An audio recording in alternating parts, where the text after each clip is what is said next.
Oi, eu sou Otônio Moreira de Mesquita, amazonense, 64 anos, professor aposentado da UFAM, historiador e artista visual.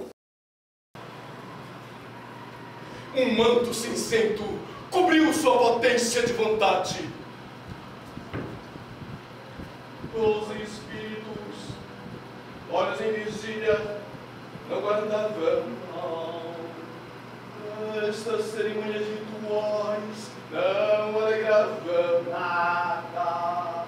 Sortudas e guerras, o genocídio extermínio, abrilhantar o palco da dizimação.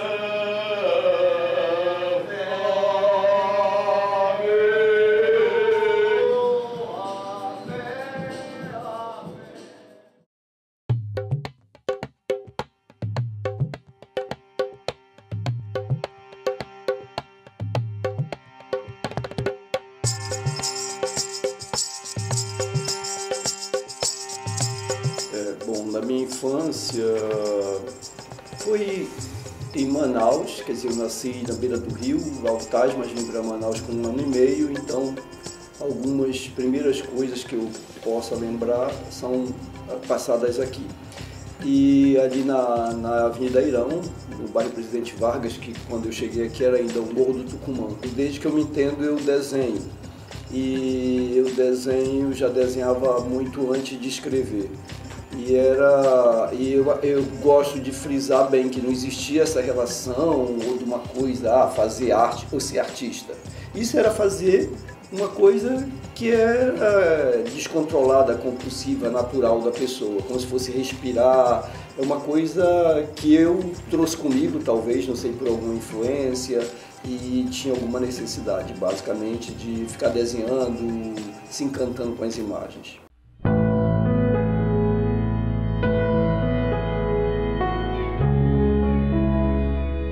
Meu contato com a UFAM começou em 1976, 75, quando eu fiz o vestibular para jornalismo e fui aprovado. Em janeiro de 86 eu estava entre os aprovados, que até me surpreendi, porque eu tinha feito um colegial tão ruim, mas eu lia muita literatura, história e geografia que eu gostava muito.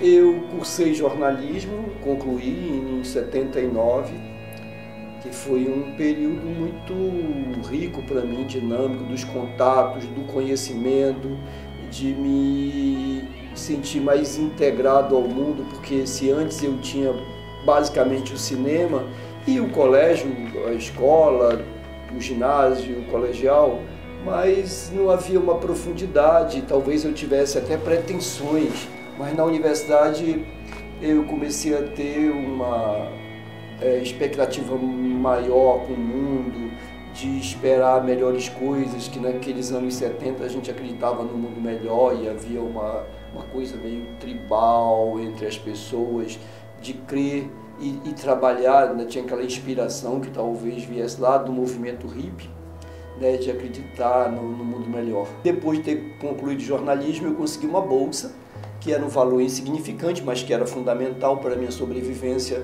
no Rio de Janeiro, para onde eu fui, para fazer a Escola de Belas Artes. E antes de ir, eu assinei um contrato com a reitoria da Universidade do Amazonas, me comprometendo a prestar serviços após a conclusão. E quando eu voltei, eu achei que eu tinha essa obrigação. Tinha sido criado na minha saída o curso de Educação Artística. E em função disso, eles resolveram me chamar para ministrar disciplinas naquele primeiro semestre de 84, ainda como um professor substituto ou alguma coisa assim, que era um sistema que havia. E posteriormente, antes de encerrar o meu prazo, como aquele nível de professor, eu fiz o concurso público e passei em primeiro lugar. E no segundo semestre daquele ano de 84, foi homologado o concurso que eu fiz e, enfim, eu fiquei trabalhando na universidade, então, desde aquele ano até 2016, ainda que eu tenha me aposentado em 15, mas eu continuei com as minhas turmas até um pouco mais depois da aposentadoria.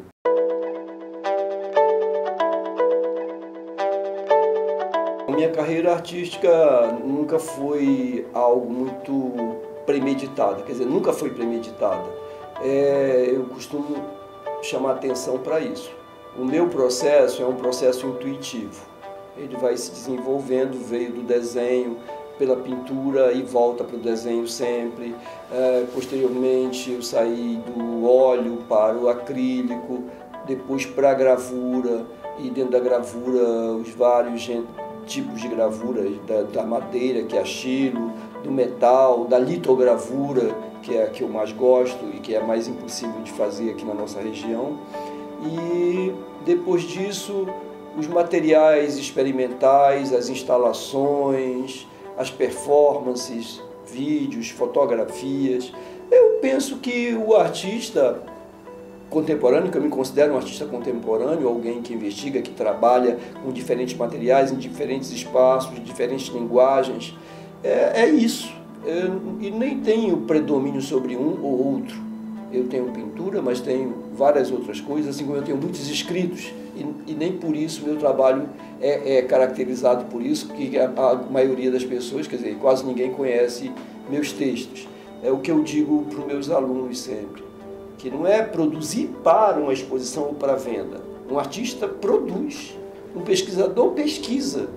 Pode ser que aquela pesquisa vá atender algumas coisas, porque a própria pesquisa está me sugerindo muitas questões, muitos artigos, não sei se vira uma publicação, enfim, mas é o prazer da investigação, é o prazer, é a questão acadêmica e a questão artística, os dois, ao fazer, ele vai me animando.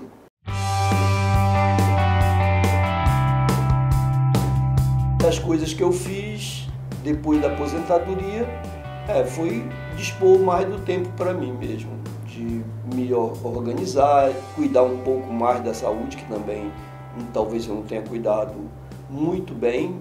Antes eu achava que ia ser muito difícil me aposentar, mas eu meio que me surpreendi, achando que foi uma coisa muito boa no momento, talvez no momento certo, para que eu pudesse cuidar um pouco mais das minhas coisas, da minha produção, que às vezes eu ficava reclamando muito, porque eu queria ter mais tempo para os meus projetos. Mas alertando também que sem a universidade eu também não teria desenvolvido essa carreira artística. E foi graças à universidade que eu pude fazer muitas das minhas experiências, das minhas ousadias nas artes, ainda que eu não tenha feito todas. A universidade cedeu algumas questões e me limitou em algumas outras coisas que agora eu me sinto na obrigação e no prazer de avançar junto com essa situação de ser um aposentado. Então aí eu tenho mais liberdade. O FAM foi fundamental para a minha carreira, para ser quem eu sou, porque eu era um jovem que tinha alguma expectativa de vida, mas não sei o que seria se eu não tivesse ido para a universidade. Basicamente foi a universidade que me redirecionou, me fez pensar e me deu condições para seguir, para fazer uma carreira e para sustentar a minha criação artística.